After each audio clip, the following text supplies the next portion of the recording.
سلام علیکم برادران تماشابینان عزیز.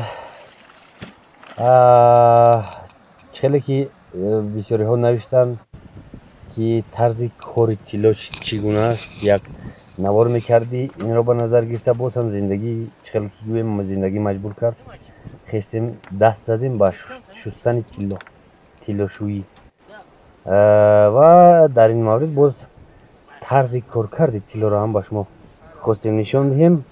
کاری وزمین هست، کاری قین هست. بله ایره بجا هم نکنیم، درسته کاری قین هست، لیکن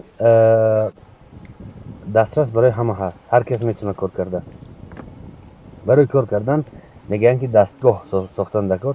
دستگاهش خیلی عادیه، خیلی که میبینیم عادی میسازیش همین خیلی، فقط که 35 تا 40 گرادوسه باید نیشه باشه. فقط همین در بالا یک تا تنکه میمونی برای آب راست رفتن، یعنی پلان نرفتن، و یک ستکه دیگر برای بیختن ریگ ایقم جدا میکنیم. طلا برادر در جاهای ما خیلی ذره میده خورده میده و در قد آب خنگاب میشود، در قد دریای رگنای ما نیست، در قد دریای خنگاب میشوم. بسیاری ها کار کرده ایستند، ما هم شروع کردیم با کار کردن. در جاهایی که پیش تو میخوره او و رگ خوب کردگی همون جاها میگیری کمتر، میبینی در یک طبق میشوی، یکان 4-5 کیلو رو میشوی در یک طبق، میبینی که چند دانه داره. 10-15 تا داشته باشه جای خوبه، میشه کار کردن. ما هم خیلی جایی تا پیدا کردیم در باری پایین ارغنکول، شروع کردیم با شستن طلا. بله کارش کمتر وزمین است.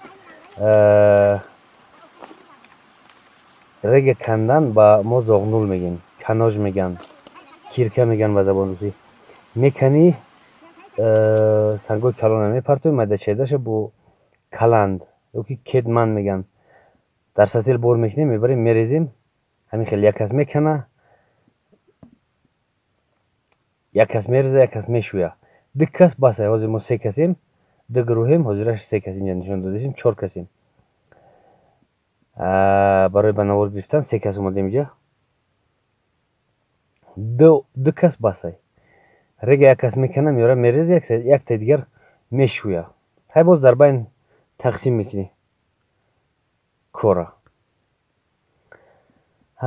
در یک پلاس میگیم، پلاس ای شینلی سولداتی های. در یک پلاس 60 سطل رگ میریزیم. ای 60 سطل رگ 150 بعضی جاها 200-250 میلی گرم طلا پیدا میکنی. 60 سطل در یک روز امکان داره که دو آدم تا 200-250 سطل ریختی، اگر کمتر عذابت وزمینتر میشه. تا 200-250 سطل یک آدم میرزه. این فقط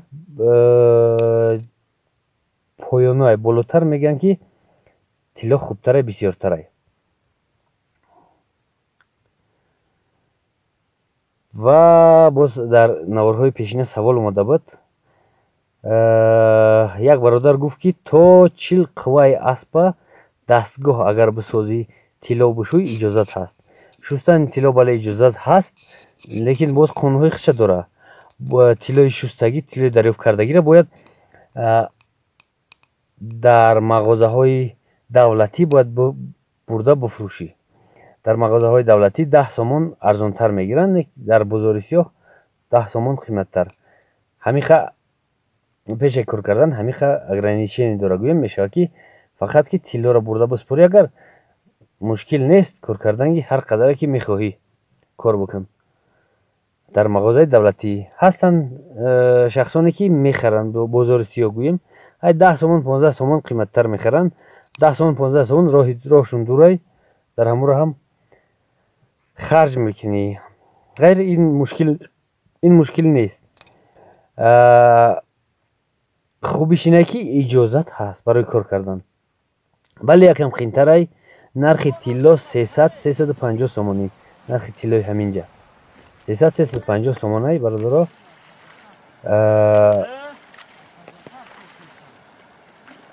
خیر 200 تا اگر 250 تا که بریزی 4 تا 6 میشه 1 گرم 200 میلی گرم.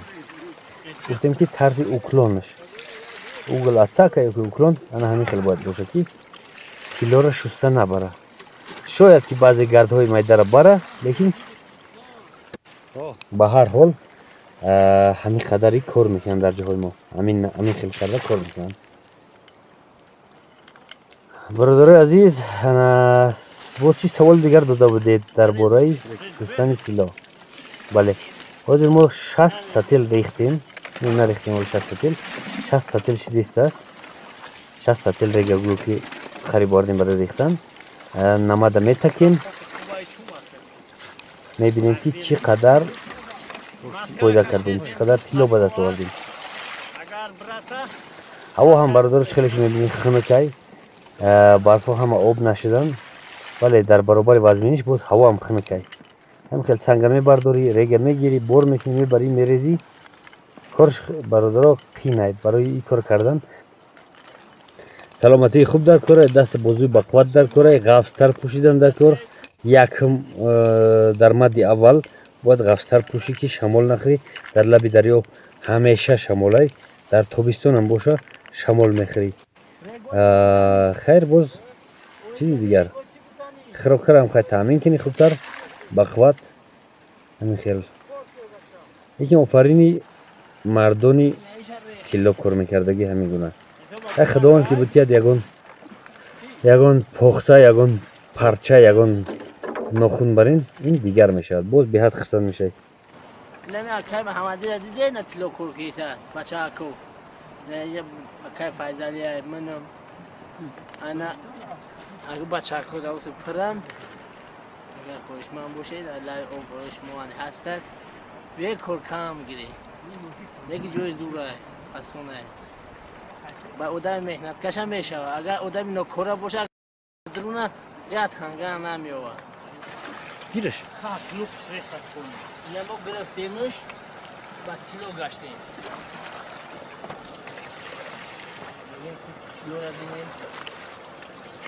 حالا باشد برادرای عزیز 60 سطل ریختیم در یک دستگاه در یک نمد در یک خلاف 60 سطل ریختیم میبینیم که چی هست چی نیست. اکای محمدی پیش نه دونگه نجا هسته اوی نه جوگه جلد وقتونه دو دیرم نکشید نمودار شد یک پرچه خیلی خورده هست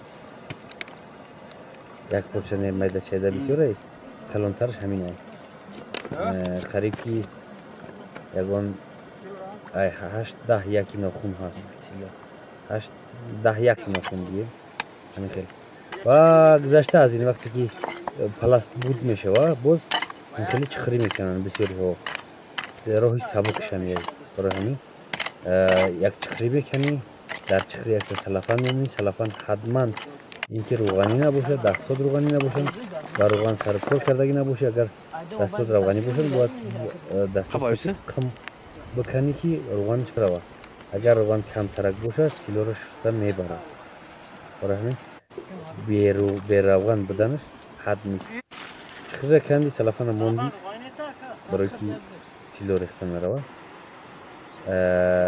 آب میریزی در چخری و پلاس میاری میتکی طرز تکیدنش هم برادرها حاضر تماشا میکنید مختصر برادرها می نوارای تیار کردیم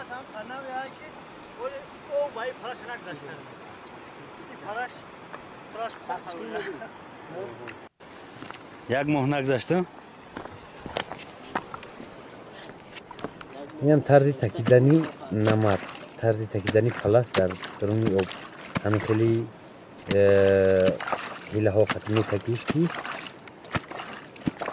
کیلو بغلطه در درون آب کارش با این خلاص نیست باز ادامه داره دست بشکر گفتیم بگیر گرفت که نشد او خنکای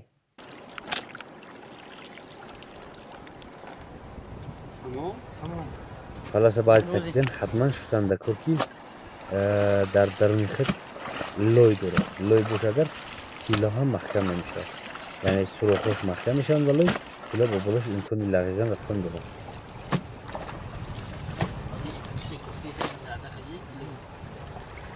بعد اندازش و باز یک چیز دیگر برادر، در وقت کار همیشه با وقت خش باید کار کرد. یک جای با برادرها که کار کردی باید وقت خش باشه، هر خیلی که باشه نباشه باید وقت خش باشه. این هم در مدی اول باید باشه.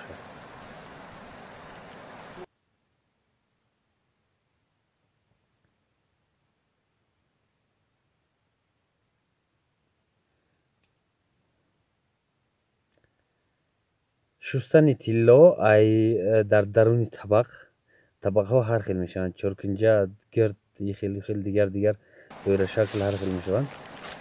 شستن طلا در درون طبق یکم کار قیمتره، قیم نیو یکم کار نازک که دستت ششتگی نباشه. اگر کردگی نباشی بهترش باید یاد بگیری و بکنی. برای که چخیلی که در دیهات میگن به قول معروف یک خره و دگرگ میتی، مقصد که این در دوره قدیم بود که یک خره و دگرگ خر قیمت تر بود، گرگ ارزان. حاضر خر ارزان تره، گرگ قیمت تره. اگر یک گرگ ماده باشه 3 تا خر نه 5 تا خر میخری در پول یک گرگ. گذشته از این طرز شستنش میده در طلا ریگ هست، قم هست، آهن هست، دیگر مینرال ها هست. یعنی آهسته جدا کردن در کار ای طلا. نه طلای شستگی ما اکبر گوری افگار دبا تلماکراسی هم که کردن در کارشون من ندیدستم. تو میبینی؟ نه برادر کاری تک است ای ساعتی 8 تا ساعتی 10 همین قدر حساب نیم گرم کم بیش یکی نیم گرم کمتر. این برادرها کاری یک روز از سحری تا ساعتی دره. حسابی جمع طرح پلوس مینوس 300-400 میلی گرم طلا 3 کس که کار کردی. یکم قیم نکی زندگی چیکار میکنی؟ زنده باشه برادر عزیز، در امان الله باشه. تا بازدید ویدیوهای ما را باز نشر کنید در فیسبوک، لایک مونه. الله نگهدار.